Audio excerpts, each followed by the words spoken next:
Each month, I stand at the threshold, holding the door open to you, the witch, the seeker, the mystic, who is looking to understand their path a little bit better and to understand their magic. Twice monthly, I offer classes to our community. In our Seekers Alley, I offer a free class to everyone where we discuss a very specific esoteric topic. The second class of each month is reserved for our inner circle, and this is where we go deep. This is where we take theory and we put it to action, where we can see how our magic flows out into the world to create the change we most desire.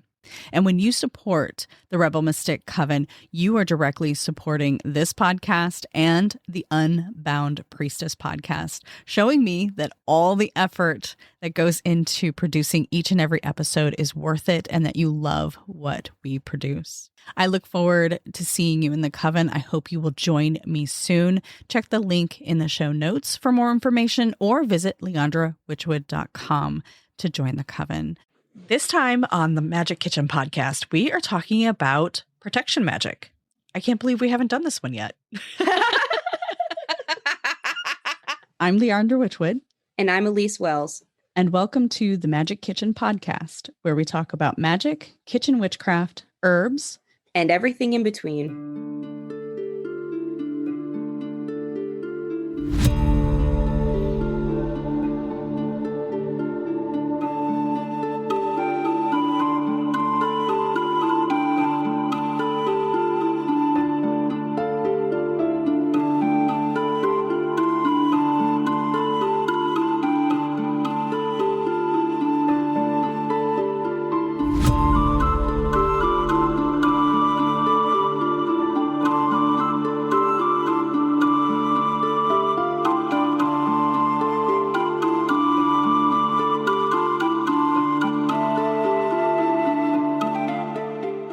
Crazy that this is actually our first just protection magic. And we did do one a while ago with S. Connolly talking about her book, hexing, crossing, binding, something like so I forget what it's called, but it's a great book if you have never read one on protection magic.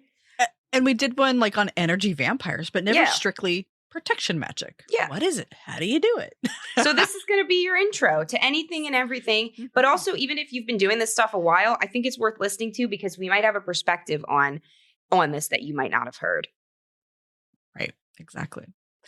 And I've actually talked with some experienced practitioners who have very not skewed. I don't want to say skewed, but it is kind of a skewed idea of what protection magic is.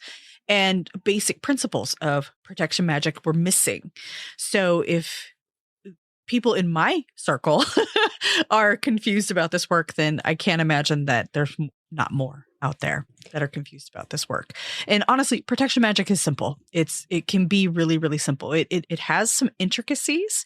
It has a lot of facets to it.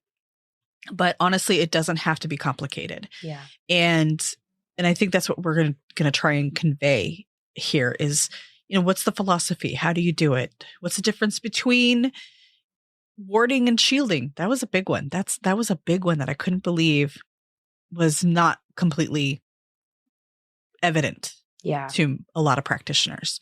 And we're going to talk about that. Yeah.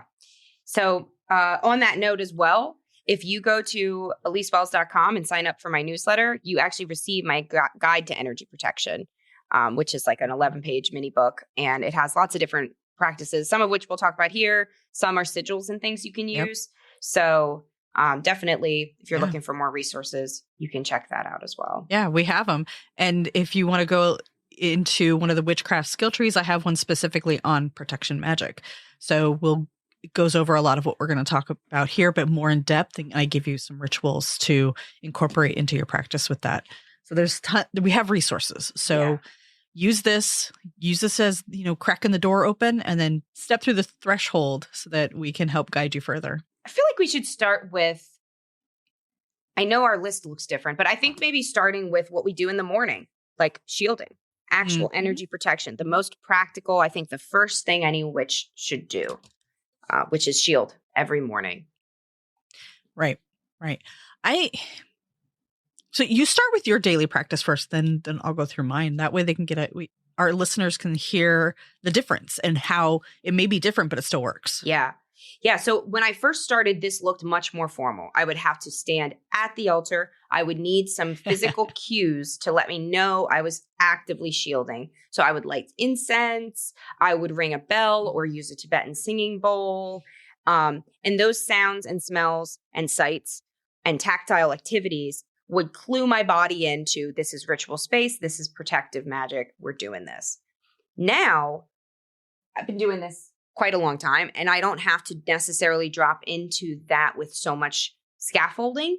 So I will often do this in bed before I even get out of bed. I'll stretch and move and feel myself, be a full person and wake up. And then I'll just recall my shield up and around me. So my shield, if you're doing this for the first time, I recommend standing up, doing this before your altar because your feet on the ground will really ground you to do this. But I did want to mention how I do it now, because if you are an advanced practitioner or you've been doing this a while and you felt like you weren't doing it right because you're being like you felt guilty or something for doing it somewhere other than right in front of the altar, do not. I mean, definitely you can shield anywhere. In fact, being able to shield anywhere is a skill everyone should grow because you might need to reinforce those when you are out and about. I was recently at a conference and I had to shout out to Sacred Space in Between the Worlds. It was an incredible, incredible week. But a conference with 800 witches, someone might be sick. So I added an extra bubble of so my shield, maybe I'll start with that. My shield is opaque, but semi-translucent is maybe the better word. It's colorful. I picture it like a soap bubble. So it's kind of got those greens and pinks and purples that the soap does in the light. And what I'm envisioning my bubble doing is not shielding me from all observation. Some people picture an eggshell or a brick wall or even like a black chasm or something that hides them. I don't want to do that because one, I have the extreme privilege of my full-time job is talking to witches, teaching students, writing books on witchcraft. So I don't want to be closed off from spirit communication. I need it. I need people to see me. So I'm very aware of that. And so mine is semi-permeable.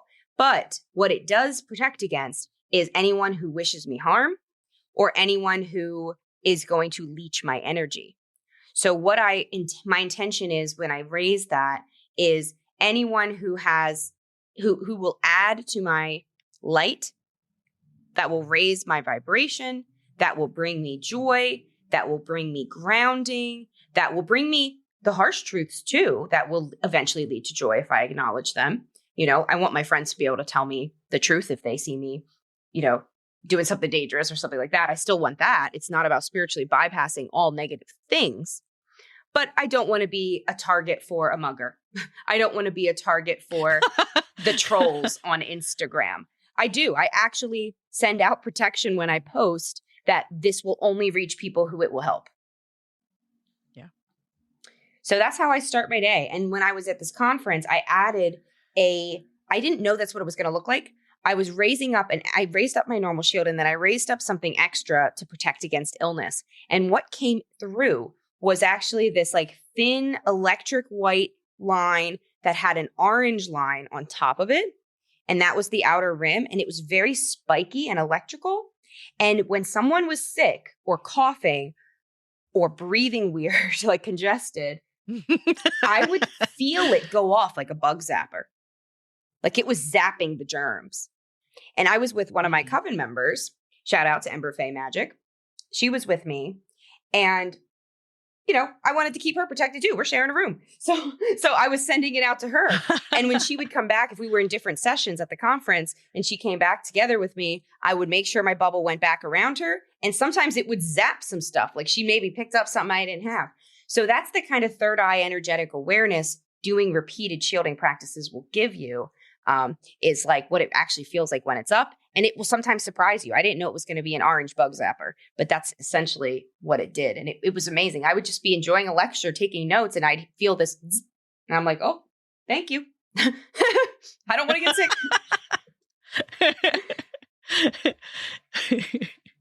I like the bug zapper. It was effective. Funny.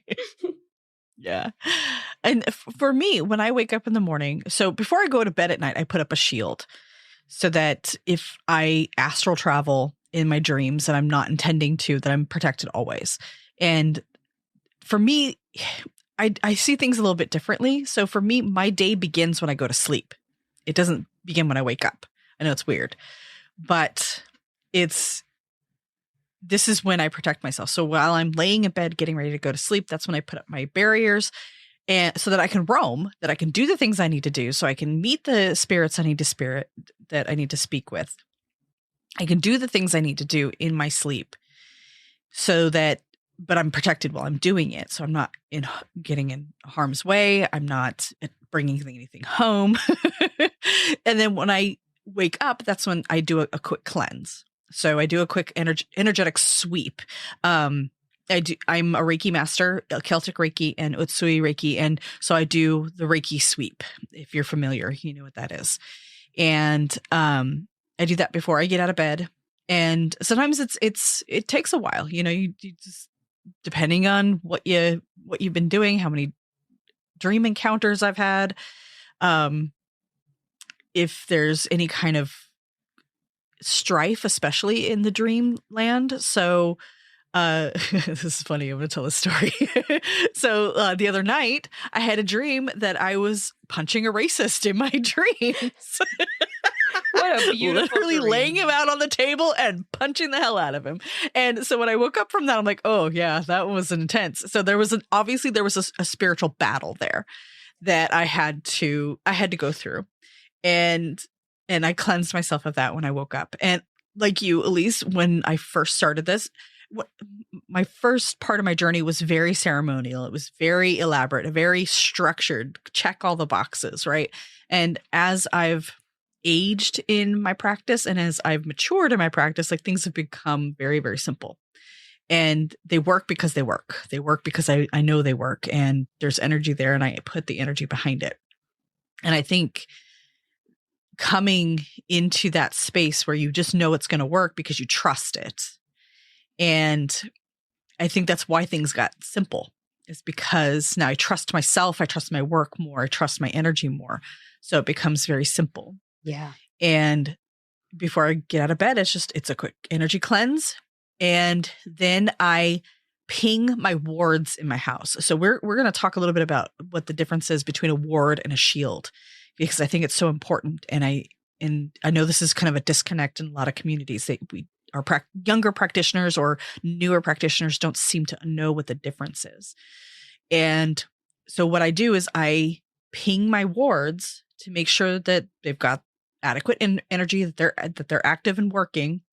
And I will do it's more of a spider web shield that I put around myself, but it has like in between the gaps.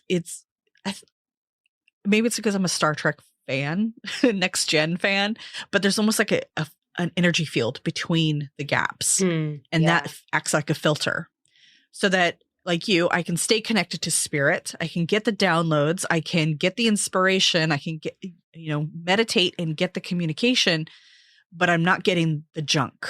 I'm not getting the sludge. And that's really what it looks like when I first wake up in the morning. It's like I'm clearing the psychic sludge that tends to stick to us or come in tow when we're moving about our lives and our businesses. Yeah. And one thing that I really like to teach my students is protection magic. The philosophy of it is it's not about paranoia. It's about energetic hygiene. Exactly. It's about boundary work, about making those boundaries clear and enforcing them. And then you can step into this embodied sovereignty that allows you, just moves with you wherever you go. Yeah. And there's a couple of different lenses of this. There's a hermetic lens. There's the folk magic lens. And it's where you're coming from in your practice. And at least I think we have unique perspectives on this because we both came from kind of a ceremonial background, but now we've practiced more of a folk or intuitive style magic. Yeah. So we can incorporate both of these things into our magic. And this is where practice is key, because witchcraft Yes. is a practice. It's about doing it again and again. Training. Yes. You train yourself. Practice and training. And you get to know your energy better. And it's just like working out. You will have better form lifting weights after you've lifted weights for several years. You probably don't have to think about your form if you're a lift person, if you lift a lot. You just do it. You just know what's right. Yeah. So that's how it becomes. And there's going to be those stumblings in the beginning. You're going to have sore muscles when you first start lifting. But then you get into it's worth sticking with the practice, and it's important. Have you ever gone through a period? I have. When I was teaching, have you ever gone through a period where you think like you're good, you don't need to shield anymore? Like, oh, these shields, I don't know if it's making a difference. And so like you stop and then you feel what happens and you're like, oh no, this was doing something. I have. Yeah. Well, and I've done this. So we had this conversation just a few minutes ago about keeping our circle really small and being very selective about who's in our close vicinity. And there was a time when I had a very close-knit group of friends where I thought I could trust them, and I dropped my shields because you're supposed to be able to trust your closest friends, right? And that's when I learned really quickly that protection magic isn't about fighting something. It's not about, we're going to go to blows and, I'm going to explode whatever's coming at me. It's more about making your space inhospitable to what doesn't belong.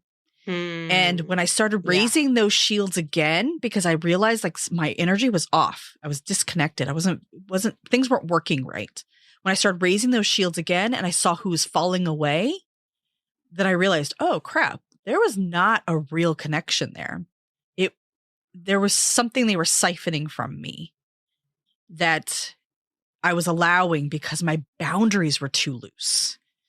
And you get this real aha moment. And you're like, okay, now I know how to move forward. Now I know how much my energy, how precious it is, how valuable it is. Yeah. And not to give it away for free.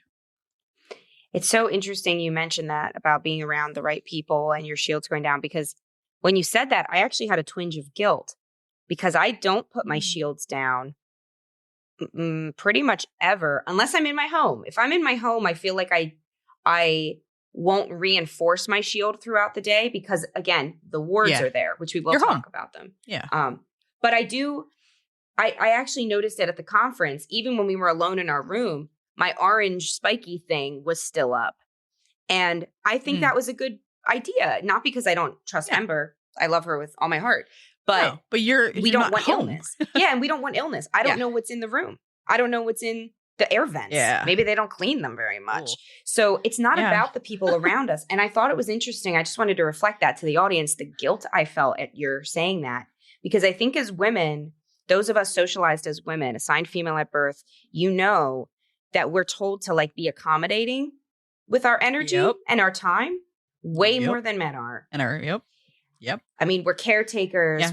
It's our calling to be mothers. So why be grateful for them doing it? Because it's just what women do, right? So I think there's that to it where sometimes I think we feel weird about shielding because it feels exclusionary. But it is, like you said, an opportunity to train yourself in keeping your boundaries. And keeping boundaries doesn't make you show up less for your people.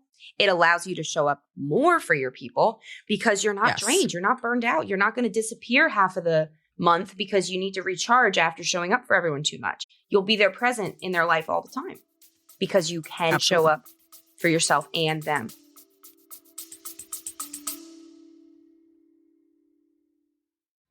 Breathe in with me. Hold. Now release. One more time. Breathe in. Hold and release. Resets like this are essential for our nervous system, for our stress levels, bringing us back to a foundation where we can think clearly, where we have more energy. And this is why I created the Witches Reset. This is a 5-day audio program where I guide you through essential practices to bring you back to your baseline so you can think clearly and build something meaningful. To learn more, check out the link in the show notes or visit my website, leandrawitchwood.com, and I look forward to seeing you in the program. For now, let's get back to the episode.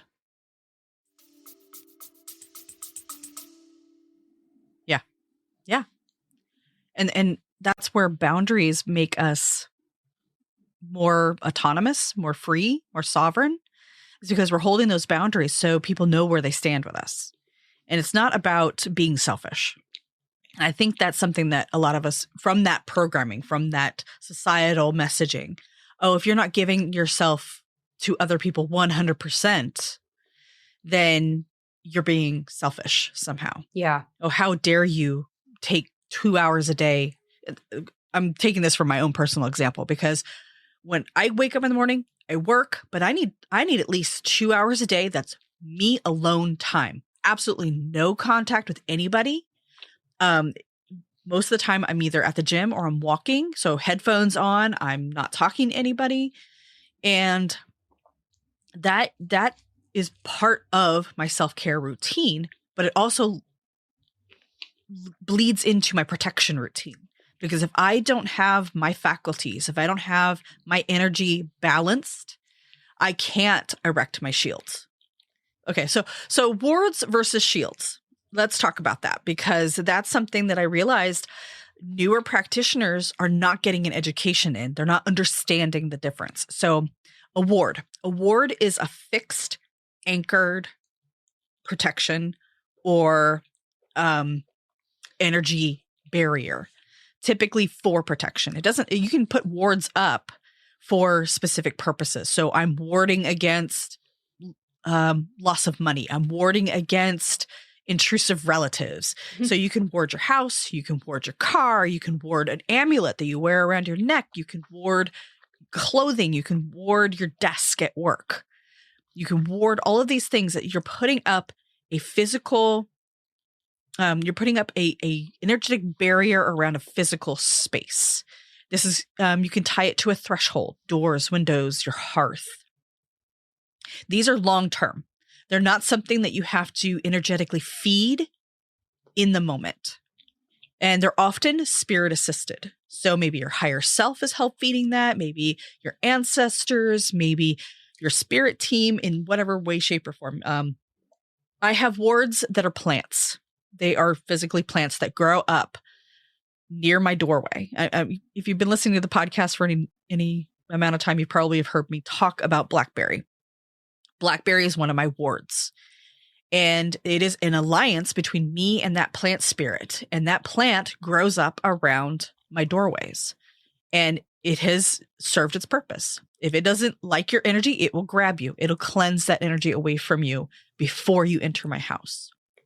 So wards can be protective herbs that you use, sigils, witch bottles, railroad spikes above your doorway, hagstones, peach pits above your doorway. And which is funny because we just had my son and I just had a conversation about the peach pits. He's like, Mom, what are those above the doorway? I'm like, those are peach pits. Those are wards. He's like, I thought wards were this. I'm like, no, that's a ward. It's a peach pit. Yeah. That's cool. I have my wards working with my land spirits. And so this has only happened this one time, but when we purchased this house in Maryland, where we host Samhain Fest every year, October 31st and November 1st, 2026, mark your calendars. But anyway, this land called me here. I love it here. And when I moved to this house, my first instinct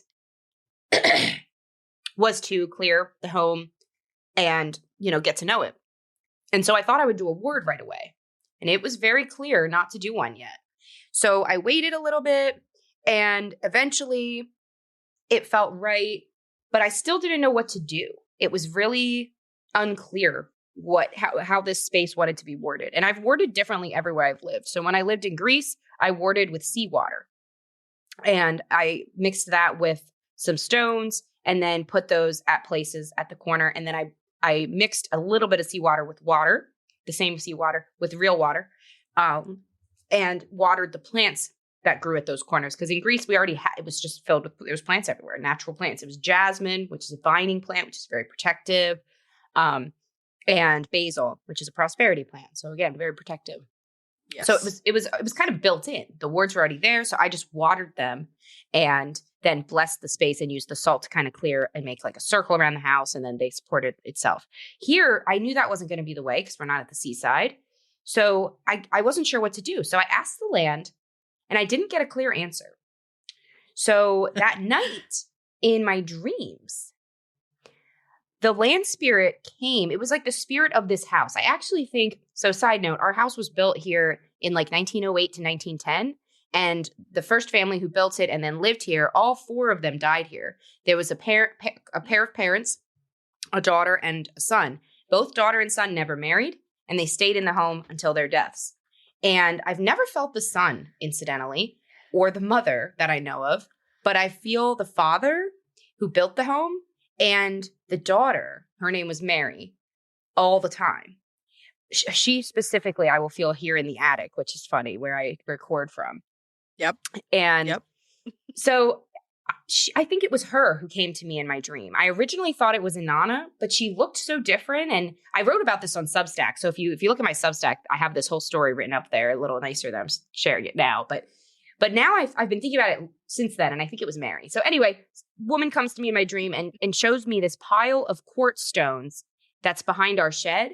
And I knew there was a pile of old pavers and stuff, but I didn't realize there were quartz stones there. So I go to the back and she shows me where to bury them in the yard. And she says, do one at each corner. And our house faces due north exactly. Like you use a compass and it's straight up due north, which is awesome. I always wanted a house that was easy to tell which direction you were in. And I have it now. So I use that all the time. I'm like so grateful. And so she shows me where to put the wards. And so I do. I wake up, I go outside, I check for these stones. Sure enough, they're there.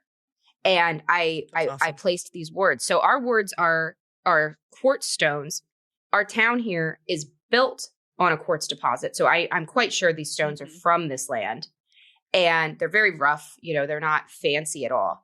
And they, interestingly, when I went up to the front of the house to bury them, I got a very clear thing from the land spirits not to leave them visible.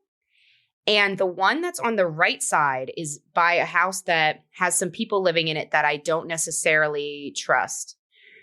They're not necessarily dangerous, but there's just been some incidents that, I don't know, they just really rub me the wrong way. And that ward, I've seen it trip them a few times.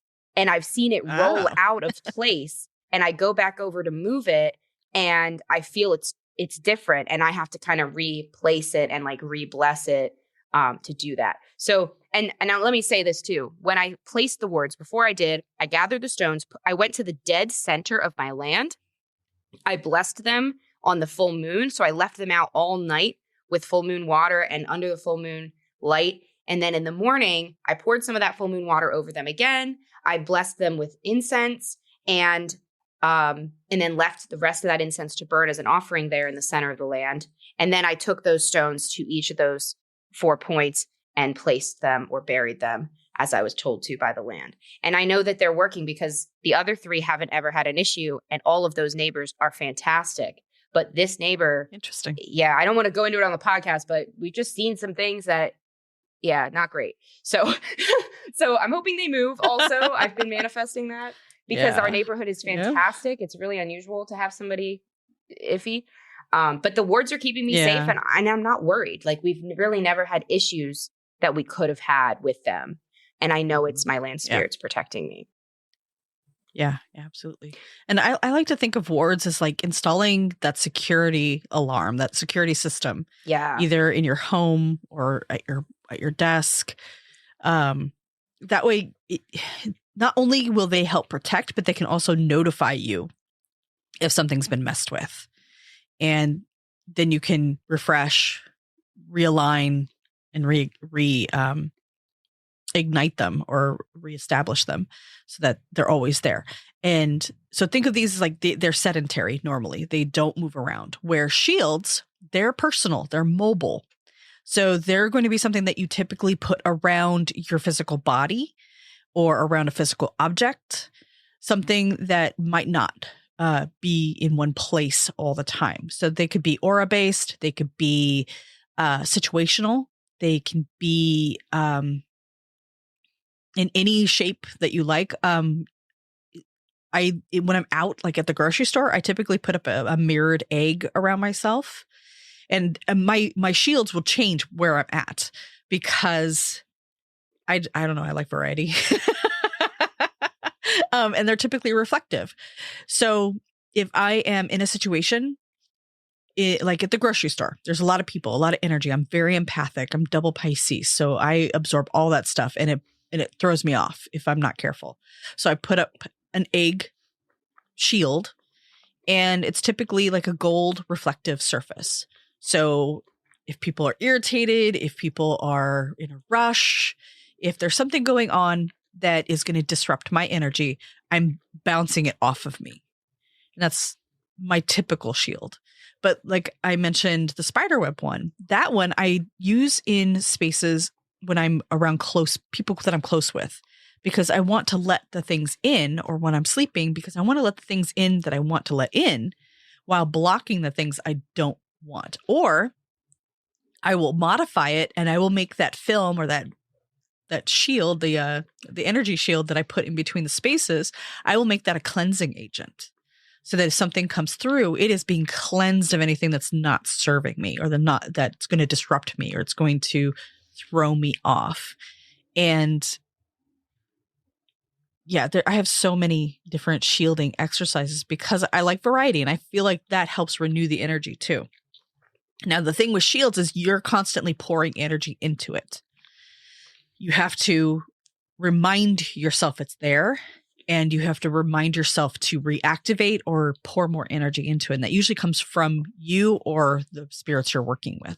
So it's an active remembrance. It's an active participation, where wards, you can kind of set them and forget them, maybe refresh them every month, check in with them in the morning like I do, however often you want to do that. So and another, I didn't think about this one when I was talking about wards, but another type of ward can be a servitor that you wear or that you have around your house. Yes, that's what it I was doesn't going to say. necessarily have to be Talismans. There's a lot of things you can do to help you with shielding. Yep. When I was a teacher, I wore a black tourmaline every single day. Not obsidian. Yep. Obsidian would take all the energy and just fizzle it and get rid of it. But I liked black tourmaline because it would allow me, and this was just something I noticed empirically, like wearing one versus the other. Sometimes my students would hide things they were going through that were really bad when I wore obsidian. But with black tourmaline, my empathy and love of my kids was still able to, I was still able to hold space for negative things for them. Obsidian kind of cut off all negative things. So I just noticed the difference. So I started switching to black tourmaline. I needed to wear that. I remember vividly any days I forgot to, how bad I felt. You felt it. Yeah. And they would crack on me. Since then, I've never had a tourmaline go bad. But I went through, 6 when I taught. Right. More than one a year. Yeah. Easy. Yeah. And there's so many different ways to do it. So I think we get stuck sometimes thinking, we have to do it this way. Like the lesser banishing ritual of the pentagram. I have to do it that way. Yep, you don't. That's you it. Do the pillar of light visual. Yep. You can do the sphere of sensation. You can do an egg cleanse. You can do a smoke bath. You can do protective oils. You can do salt water. You can do tea. I actually have a tea for that. I have a protection tea you can drink daily, or you can bathe in it, or you can make a room spray out of it, or you can make a floor wash out of it. So there's a lot of different ways you can protect your space, you protect your body, you protect your essence. And I really think of the ward as like the alarm system, that tripwire, or a shield as like a raincoat that you put on when you're stepping out into the storm, when you're going out to be social. That's a good or you idea. have to be in social situations. Yeah. Well, and I'll say this. When I go to a bar, which is only under threat, essentially, I mean, I really will not, if I can help it. I don't like them either. And for those who don't know, I'm They're allergic loud. to alcohol too. So I get nothing out of the experience. I don't know what we're doing. No.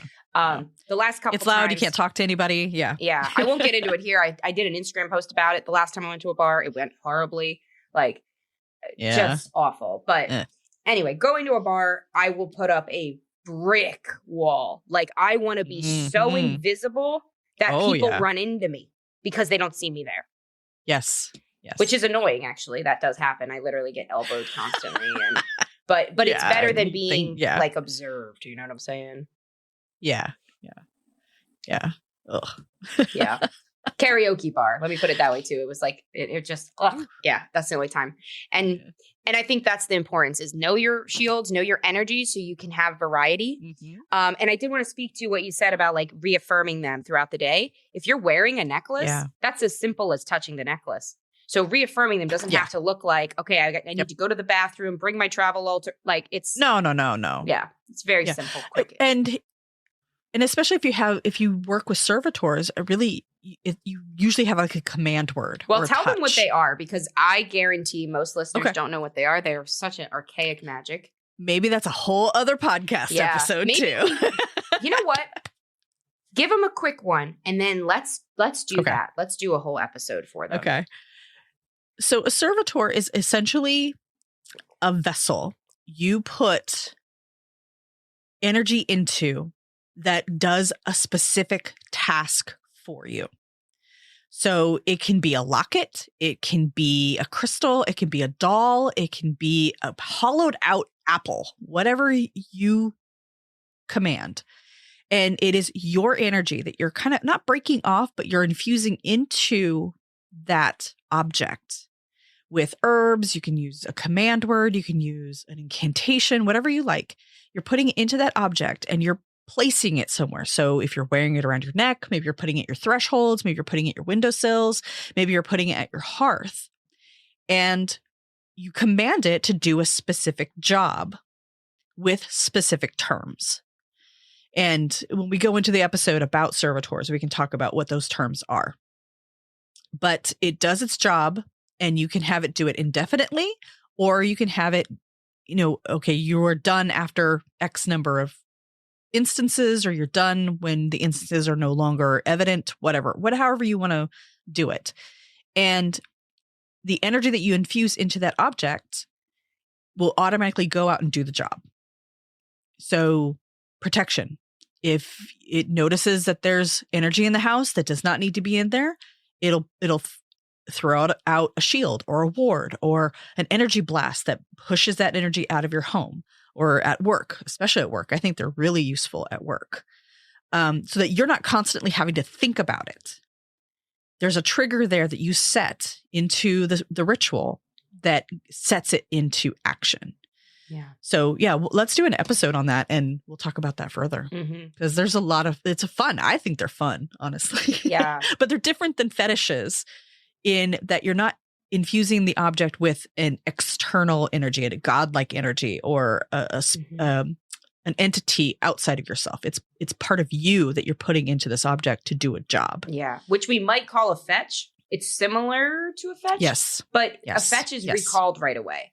A servitor is not. Yes. It's something that is what it is. This is going to make people laugh or be like, what? But if you watch Rick and Morty, the butter passing robot where he creates a robot and he's like, it's like, what is my purpose? And he's like, I have never watched it, so I have no idea what you're talking about. So he creates a little robot at the dinner table and he's like, here, this is how easy it is to create sentient life. And he just creates it and puts it on the table and he goes, and the robot goes, what is my purpose? And he's like, you pass the butter. And he's like, oh my God. like that's his whole purpose is to pass butter. But like, that's what a servitor is, but without the conscious thought. They don't have conscious thought. They're not conscious. They don't have conscious thought. They're not trapped. They're not magically bound. It's you commanding your energy to do a specific task for however long you need that task performed. And another way to think of it is like the background processes of the brain, but outside of the body. So like you don't have to think about digestion. Your body's doing it. Nope. It just does it. You don't have to remind yourself. System. Yeah. That parasympathetic stuff. It's sort of that, but for spirit work. So it's doing your shielding for you. It might be less effective if this is the first, like if you're brand new and you haven't mastered your personal shield, I wouldn't jump to servitors. But if you I would not. I mean, go for it. Especially, if you work outside the home and you're in a position where like, if, let's say you work in the government right now, I think it's extremely important to layer up on our shielding. So servitors might be something new to add to your. Let's do it next. Like we'll do it next. Like it'll be out a month after. Yeah, this let's one do it comes next out. because it's a good one. And I think you guys will get a lot of benefit out of it. But I do want to stress that servitor is a little more advanced, I think.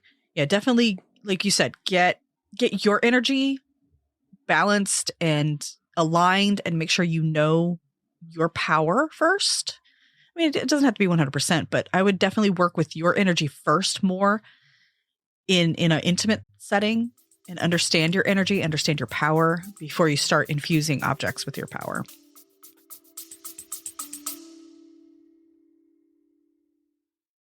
Close your eyes for a moment and imagine arriving somewhere built to hold you.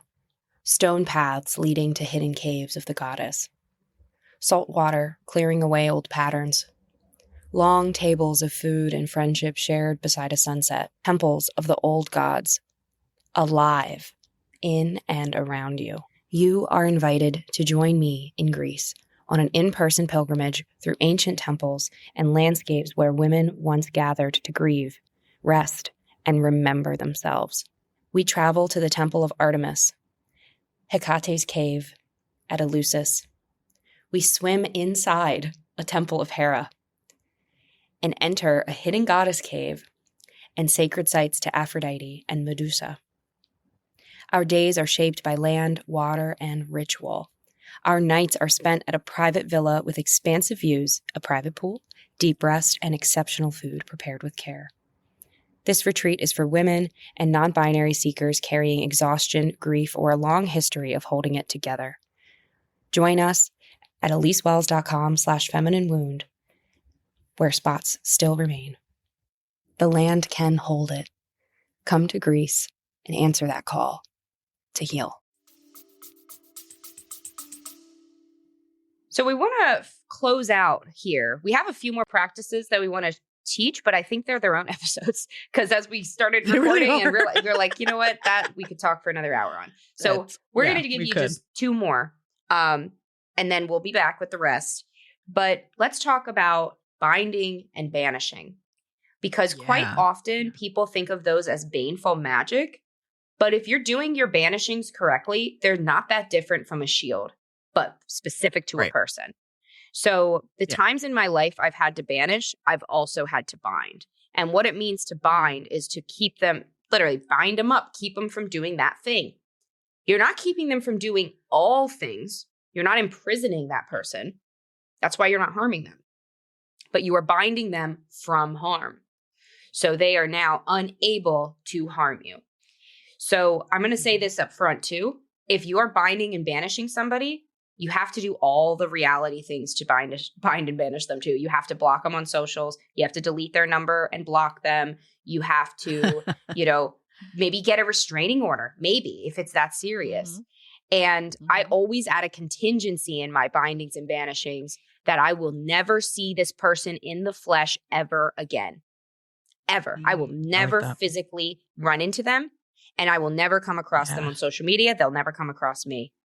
It's like they're dead to me. It's like, and I actually try and actually picture them forgetting about me, just moving on completely. But that's a lot harder because usually this kind of working is for someone who's had a pretty big impact on your life and they maybe won't forget you exist, but they'll move on fully and completely. They'll move on. Yeah. And that's the whole point. Move on. Just move on. And yeah, when you, especially if you're doing like cord cuttings and that sort of thing, like I think that's where people go wrong is they don't move on. Yeah. They don't do the cord cutting or the binding or the banishing. And they continue to they keep touching, go back and touch, go back and touch, go back and touch. Stop. Yeah. Because if you do magic for an intention, but then your real world actions do not align with that intention, you're hurting yourself way more than if you just done nothing. Well, and you just, there goes, you just undid all your work. Yeah. There goes everything you just did. You just undid it. Yeah. So, and I think with binding, nuance matters because you're, like you said, you're not preventing them from doing what their will is to do. You're just restricting them. Specifically, I look at binding. If I'm binding someone, I'm specifically restricting them from doing the harmful behaviors and influencing me in a bad way. Yes. So in my presence, if I have to be in their presence, they will not do that. And they're restricted in my presence. And and this works. And I love it when it works because you can see it in real time work. Somebody will start doing the thing, the binding will kick in, and then they're like, oh, I got to go. I got to go to the bathroom, or I got to go do this. Yeah. All of a sudden, like the whole conversation or the whole situation just changes. And you're like, yep, it's working. Yeah. And really you're binding the behavior, not necessarily the person. So don't think of it as that you're hog tying them and putting them in a corner. I mean, you could, I guess. But Yeah. Hey, that's their free will, I guess. Really wanted you to. really want that coming back at you. Yeah, if you really want that. Yeah. That on your plate. And I think of it as containment for the behavior, containment for the energy, not a punishment, although sometimes it might need to be. You know, if somebody keeps crossing your boundaries, you have to reinforce that boundary. Yeah. And one of the best ways to do that is thread, not magic, cord magic. It's one of the oldest forms of magic. And we almost always have some sort of cord. You can use your hair as cord for not magic. And that's typically what I think of when I'm doing any kind of binding ritual. Yeah. When I've done, I guess, freezer spells too. Yeah, freezer spells. Had you ever heard of them before TikTok? No, I did. Yeah. No, we used to do them. We used to do them in my coven a long time ago. Yeah. But it was very, so I think social media makes these things more common than they ever were before. Yeah. We only use them for severe circumstances, not just because somebody cut us off at the grocery store or someone gave us a side eye. It was reserved for specific instances where somebody just was not getting the picture that they were doing harm. It was for really intense situations. So, yeah, we didn't do it as often as you see it done on social media at all. Because I was never even asked about it, or I was never in a conversation with elders who mentioned them until probably 2023, 2022. Okay. And then it was new witches. They were always like, I think I need to do a freezer spell. And I'm like, oh, what? I've never. But what? I think it just sounds easier. And it is easier. You don't have to leave your house, first of all. Bindings and banishings are best served. You should not do that in your home. You really shouldn't. You should go out to a place that is best for banishing. So when I've done my bindings and banishings, both of them, this was a very long time ago. I haven't had to in 7 years. But for both of them, they were people who threatened my autonomy, shall we say. If you know a bit about my story, you know, these were people who sought to make me a victim. I'm a survivor. So both of these people very much deserved much worse than binding and banishing. But I just don't work with hexing and cursing unless I needed to. Like if these people tried to break those things, then we'd be going there. Like I don't mess around. Yeah. Once you've done that, you've done that. But I still didn't want to send out negative energy because I wanted to fully move on from this thing. So I saw binding and banishing as the best thing to do so that I could move on and they could be fully cut off from my energy. Because hexing and cursing actually, it creates an energetic link with the person. So I was not interested. And like I said, we have another episode on that. If you go back, it's worth listening to if you're unclear on that. So I went out I did some prep at my altar at home because this was when I needed the support, to be honest. Your altar becomes your working space. It's where you call in your gods every time. So starting a working there, even a baneful working or a binding and banishing, you might still start at your altar to bless everything so that you kind of bring that with you where you go, but it's not stuck. The energy itself for the working isn't going to be stuck in your space. So I blessed all my items. I made sure I had everything I needed. And then I took it out to a cemetery. And that's where I did the workings. So, and I did these separate times. So I did do a cord cutting with this as well, which we were just saying, I think we're going to do another episode on cord cutting. Yep. So stay tuned. But going out there, what I did was I didn't even take something of my own for the binding. I had some items of the people. So I had those things. And then I had the twine. I used and the items were paper. Let me say it that way too. So I had paper from the guys and I had the twine that was fire safe and biodegradable. It was jute. So very important Yeah. there. If you're going to be putting something in the earth, it needs to be of the earth. So do not It be does. messing with Yes. that. So I had these papers, I had this twine, and when I went outside to do this, I literally, I asked the land for a stick, or I used a stick from the land, and I wrapped the papers around that stick and I bound it to the stick. So I literally wrapping. Mm-hmm. And this is where you can get complicated with your magic. So if you're in traditional witchcraft, going clockwise or jessel, spelled deosil, but pronounced jessel traditionally, is the active manifestation. Going backwards or widdershins, counterclockwise, is removal. So I'm removing this mofo. So I'm going backwards around this. And then I buried it. And then I raged over it, cried, screamed, and then went to a totally different part of the cemetery. Oh, I forgot to add this. In the cemetery, I went to the darkest part. The part, if you have ever been in the woods where it starts to get dark and cold, this cemetery had some woods in the back. That's where I went. So the dark, cold, this was a place this guy probably, it's the woods, so it's beautiful, but I wanted to bury them there. Then I went to the sunniest part of the cemetery, which actually was a place that had great significance to me at the time. So a place I've had beautiful experiences. I did a kind of a soulful procession away from the space and went to the space where I had so many joyful experiences, and I sat in the sun and I cried again, but it was more happy tears. It was more the tears of release. And I left offerings I left offerings of my hair, because that's the greatest offering we can offer. I buried some of my hairs in the land over there. And actually, no, I didn't bury them. I released them because I thought of burying them. And then I thought, well, if I bury them, then they're in the ground with this other energy. Yeah. So I didn't do that. I released them up into the air. And that was it. It worked. It's been 7 years. I've never seen these people, heard from them again. It's over. And I did them separately, but at the same place with essentially the same thing. And then I did a cord cutting too, and we'll share that in the next episode. But it was really effective, and I felt better. I felt freer, and you'll know that your magic works because time will tell, and you'll feel it in your body. Oh, yeah. So I hope that gives you a bigger, broader perspective of protection magic, wards versus shields, and the different ways that you can create this kind of magic for yourself that's not intimidating. I think that's the biggest thing. I think that's what we really try to strive for on this podcast, is to make things not intimidating. Yeah. So that you can go and try it for yourself and know your boundaries with it and know your energy and know your magic, so that it can be part of the everyday, so that you can work the things you need to work without feeling like you're missing something or that you're unaligned in some way. So I hope that was helpful. Merry meet, Merry part, and merry meet again. Thank you for joining us on the Magick Kitchen Podcast.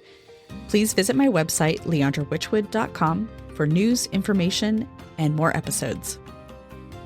I'm Elyse Wells. You can learn more about my current offerings and my upcoming retreats to Greece at ElyseWells.com. That's ELYSEWELLES.com.